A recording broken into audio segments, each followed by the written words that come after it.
Friends, ఇప్పుడే అందిన వార్త సిఎస్ శాంతికుమారి సంచలన నిర్ణయం అంటూ లేటెస్ట్ అప్డేట్ అయితే రావడం జరిగిందండి. సో ఆ వివరాలు ఏంటనేది వీడియోలో తెలుసుకుందాం. వీడియోని స్కిప్ చేయకుండా చివరి వరకు చూడండి. కంప్లీట్ ఇన్ఫర్మేషన్ అయితే అర్థమవుతుందండి. మీలో ఇంకెవరైనా సరే మన ఛానల్ సబ్స్క్రైబ్ చేయకుండా వస్తున్నట్లయితే వెంటనే మన ఛానల్ సబ్స్క్రైబ్ చేసుకోండి. ప్రభుత్వం నుంచి వచ్చే లేటెస్ట్ అప్డేట్స్ అన్ని కూడా ముందుగానే మీ ఫోన్ నోటిఫికేషన్ రూపంలో అందించడం జరుగుతుందండి.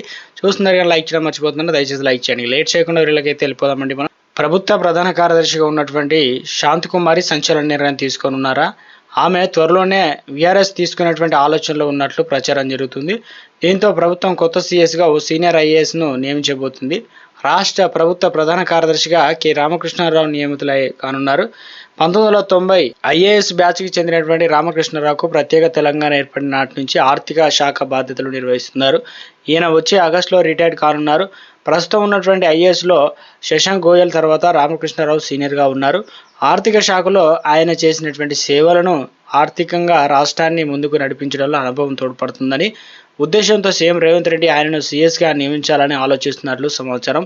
గతంలో ఆయన నల్గొండ జాయింట్ కలెక్టర్గా, గుంటూరు జిల్లా కలెక్టర్గా కూడా పనిచేశారు.